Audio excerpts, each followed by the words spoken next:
Pokémon Go se lance dans le metaverse. On vous explique tout ça en détail dans cette vidéo. Fabien, c'est parti, on t'écoute. Bien, avant de commencer la vidéo, petit pouce vers le haut, on met un like et on s'inscrit à la newsletter pour pouvoir apprendre à gagner de l'argent avec les NFT. Et on Extrêmement s'abonne important. à la chaîne. On s'abonne à la chaîne. Exactement. Bien, je vais commencer par cette petite news. Niantic, Pokémon Go, c'est le studio, lève 300 millions pour partir à la conquête du metaverse. Je vais faire une deuxième petite news. Je vais chercher une news. Code promo Ed Sheeran sur Pokémon Go. Comment avoir le pull de Ed Sheeran?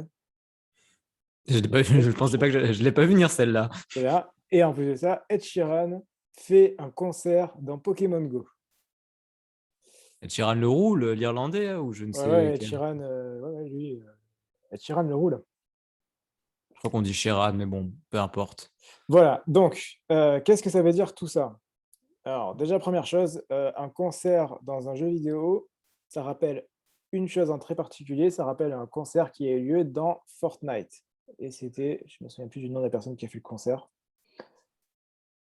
Qu'est-ce que ça veut dire un concert dans un jeu vidéo? Ça veut dire que des gens vont se connecter à un jeu vidéo pour pouvoir participer à un concert. Donc, ils vont dans un metaverse, tout simplement. Donc, au final, Pokémon Go, qui était simplement un jeu en réalité augmentée, se transforme petit à petit en metaverse.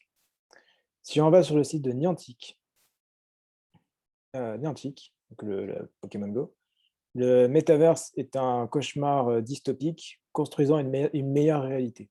Construisons une meilleure réalité avec nos 300 millions. Alors, avant de rentrer dans le détail de tout ça, je vais expliquer en quoi Pokémon Go peut tout à fait être un metaverse, peut tout à fait rentrer de, dans un schéma économique qui serait parfaitement adapté au metaverse et au NFT. Et pourquoi ils veulent faire ça, quel est leur intérêt, et en quoi ils vont gagner plus d'argent à faire ça que ce qu'ils font aujourd'hui. Je pense que ça me paraît être intéressant de comprendre. D'un, le business model. Donc, on va faire en deux étapes. Un, quel est le business model de Pokémon Go en particulier aujourd'hui? Deux, quel peut être le business model de Pokémon Go? Le deuxième étape étant purement spéculative, puisque c'est plus par rapport à notre expérience de NFT. C'est une supposition, en fait, une projection basée sur ton expérience personnelle. Exactement, parce que je connais bien Pokémon Go en plus aussi, parce que j'ai beaucoup joué, niveau 39. Donc, Fabien était fan, hein. C'était avant qu'on se lance dans les NFT. Il a poncé le jeu, comme on dit. voilà, donc étant donné que je connais bien le jeu, et je connais bien l'NFT, ça permet de voir les deux ensemble. Premier Juste, ensemble, ouais, vas-y. apparemment, pour les concerts Fortnite, c'était Travis Scott et Ariana Grande, c'est ça? Ouais, Travis Scott, c'était celui que je pensais. Travis Scott. Et on peut voir la petite Ed Sheeran qui fait son concert avec Carapuce. Oh, il est tout mignon. Et avec notre pull Ed Sheeran, du coup.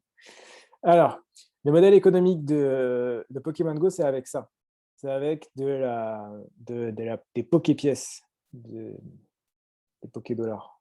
Bon, au final, c'est des Poké-pièces, c'est ça. Donc, on achète des Poké-pièces qu'on achète à travers le store de Apple. Donc, Niantic perd 30%. Il faut s'en rappeler. Et pourquoi on va les utiliser? On va les utiliser pour pouvoir incuber des œufs. Donc, quand on marche, on met des œufs à incuber. Quand on marche 2 km, 5 km ou 10 km, l'œuf éclot et on récupère un Pokémon. On a droit à un seul incubateur à chaque fois. Si on achète avec des pièces, on va pouvoir acheter plusieurs incubateurs et donc incuber plusieurs œufs en même temps au lieu d'en incuber qu'un seul. Ça va un peu plus vite. On va pouvoir utiliser l'argent pour mettre des leurres sur les Pokéstops. Donc les Pokéstops, ça va pour récupérer des Pokéballs, des Hyperballs, des objets. On met des leurres, ça veut dire qu'il y a beaucoup plus de Pokémon qui vont venir pour pouvoir les attraper sur ces Pokéstops en particulier. Et je crois qu'il n'y a pas grand-chose d'autre. Il y a ça. Il y a de l'encens. C'est simplement qu'il y a plus de Pokémon qui vont venir autour de notre région. Et ça s'arrête là. Et au final, après, il y a quelques petits événements qui arrivent, mais au final, ça s'arrête là.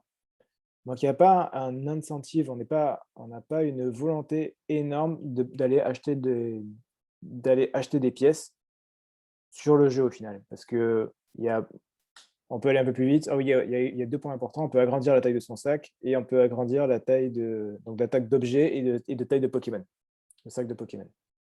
Donc plus de Pokémon et plus d'objets. C'est à peu près tout au final. Et après, il y a quelques moyens de pouvoir avoir ces pièces dans le jeu directement, ce qui est normal, mais forcément, on va beaucoup plus vite si on achète les pièces. On est sur des montants qui ne sont pas non plus démesurés, parce qu'avec 14 500 pièces, ce qui est vraiment énorme dans la monnaie du jeu, vous payez 110 €, ce qui paraît beaucoup, mais ce qui n'est pas non plus si monstrueux que ça.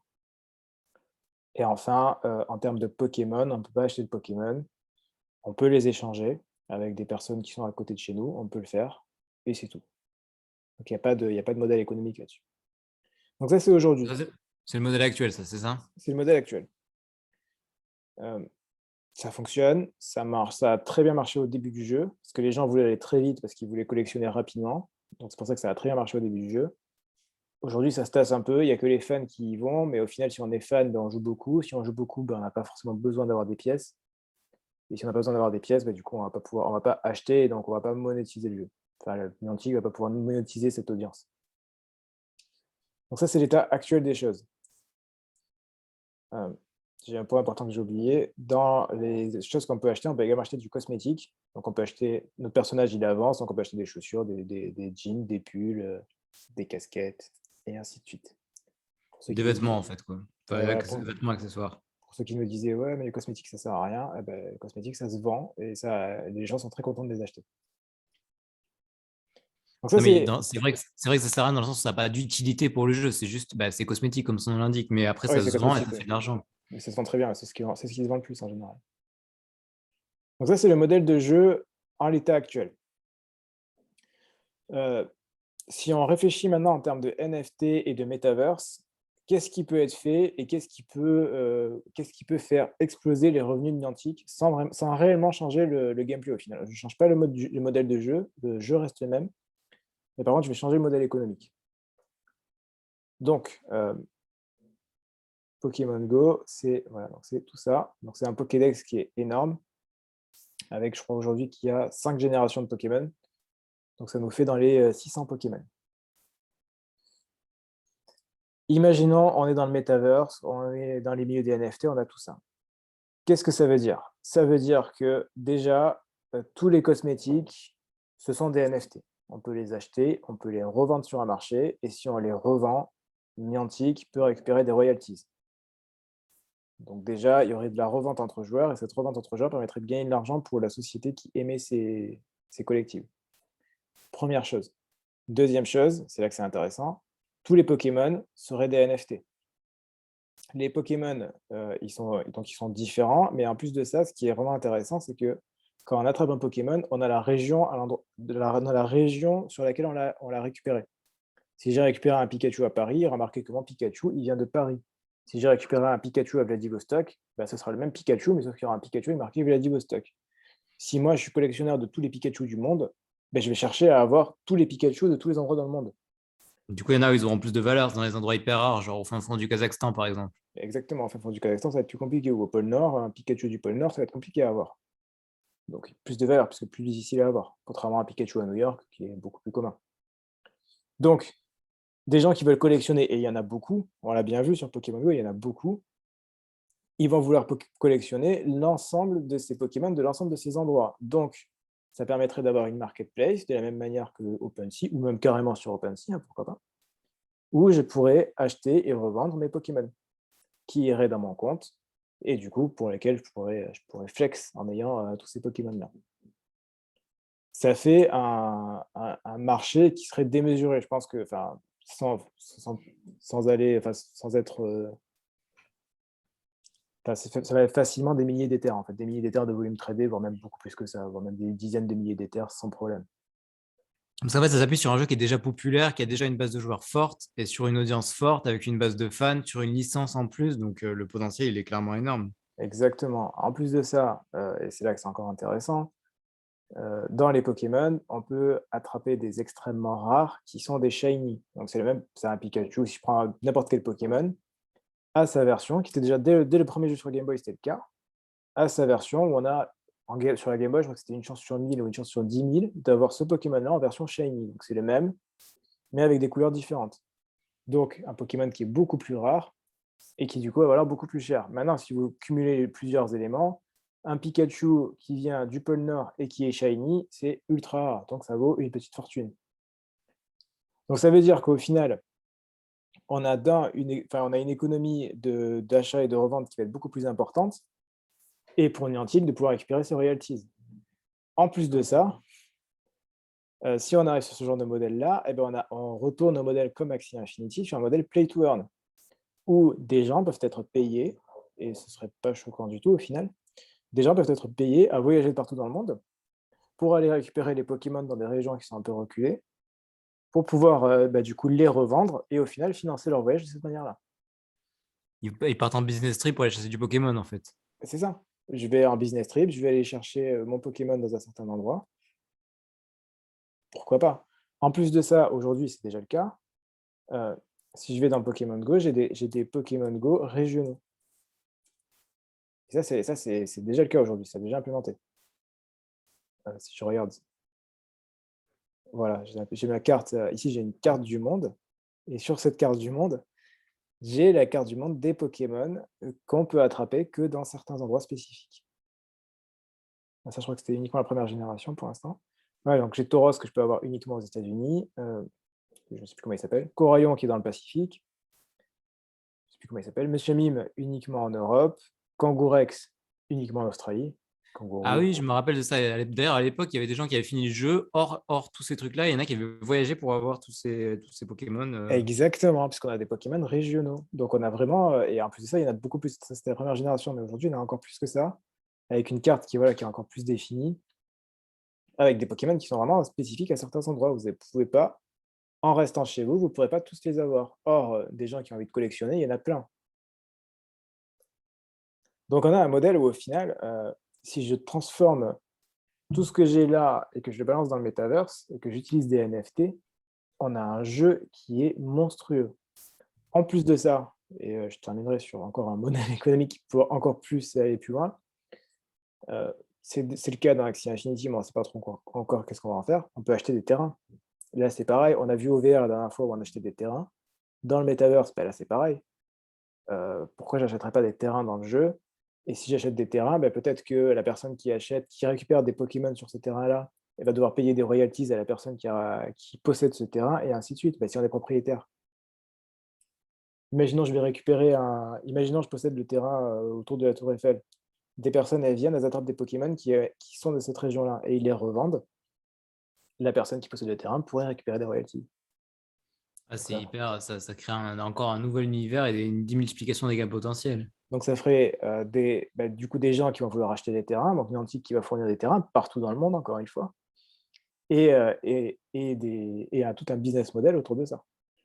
Donc faire vraiment Pokémon Go, je trouve que ça fait partie de ces jeux et c'est pour ça que Niantic s'y met et il lève 300 millions, c'est normal. Ça fait partie de ces jeux qui correspondent, mais parfaitement, absolument parfaitement à la nouvelle économie.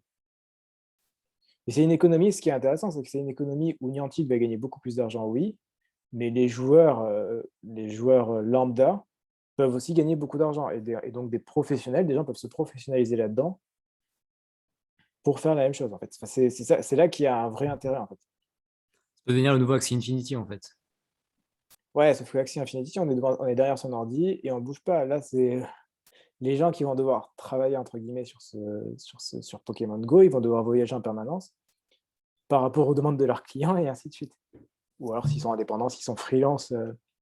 En fait, ce qui est incroyable, c'est qu'on va arriver dans la nouvelle réalité. Donc, c'est-à-dire comme dans le dessin animé, les gens vont devenir littéralement chasseurs de Pokémon. C'est leur métier. Et un jour, ils seront le meilleur dresseur ou pas? C'est ça, en fait, c'est le métier. Et après, c'est pareil, Ils se battront sans répit, alors. après, c'est pareil, on peut les faire combattre, comme dans Axie d'ailleurs, on peut les faire combattre en PVP. Si on combat, on va gagner des potions, des choses comme ça dans le jeu, qui auront une valeur et ainsi de suite. C'est quoi Des dans Pokémon? C'est championnats, des badges, non? Putain, c'est quoi? des badges, ouais, c'est des badges. On peut Comme récupérer Sacha? les badges et ainsi de suite. Enfin, et alors là, c'est incroyable. On a vraiment, en fait, je trouve ça un peu excitant quand même, je veux dire que Niantic peut créer un jeu qui fait que des joueurs peuvent être dresseurs de Pokémon professionnels. C'est incroyable comme perspective.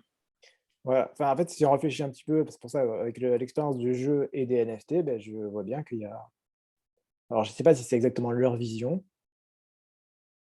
mais enfin, en voyant l'ensemble des jeux Play to Earn et en voyant, le jeu en lui-même, c'est comme ça que j'arrive à voir les choses. Donc c'est une interprétation, particulière, mais je trouve ça ce serait excitant quand même de voir un truc comme ça. Et pareil pour démarrer le jeu ici, bah, je crois qu'on attrape un Pokémon. Bon, enfin, non, mais pour attraper des Pokémon, pas de souci, en fait. On peut même démarrer gratuitement, sans problème. Ok, intéressant, très intéressant. Il y a encore d'autres choses, en plus, il y a les arènes. Donc les arènes, ça peut se collectionner également et ainsi de suite.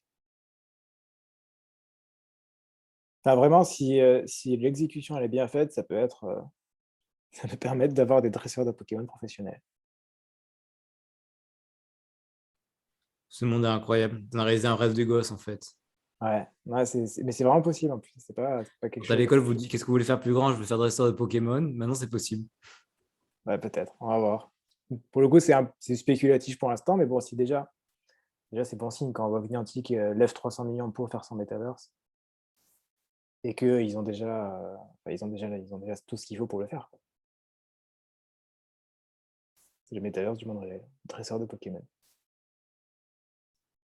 Ils viennent de lancer Pikmin aussi, mais bon, Pikmin, ça a moins l'aura de Pokémon. Vous avez pareil pour Harry Potter aussi, au passage, qu'il y a un jeu qui est sorti, qui pareil, en réalité augmentée, et ainsi de suite. C'est pareil, il y a une grosse base de fans avec une licence à exploiter. Ça peut être intéressant. Ouais, complètement. Plus après Valve qui derrière va monétiser Pokémon aussi, ça c'est prévu, avec, bah, avec tous les collectibles, bah, du coup les Pokémon et ainsi de suite. Ça fait quelque chose d'incroyable. Voilà, c'est tout pour cette vidéo. Ok, très intéressant. De grosses perspectives à venir. Du très très lourd peut-être à l'avenir. Bref, tout s'annoncera Dieu. On a hâte de voir ce que ça va donner et si tes prédictions étaient bonnes ou pas. Voilà. Merci pour cette vidéo. On se retrouve très bientôt pour une nouvelle vidéo. N'hésitez pas à mettre le petit pouce bleu en bas de la vidéo, vous abonner à la chaîne, vous abonner à la liste email en dessous. D'ici là, à très bientôt pour la prochaine vidéo. D'ici là, portez-vous bien, faites de l'argent. À la prochaine. Ciao, ciao. À la prochaine, tu vois.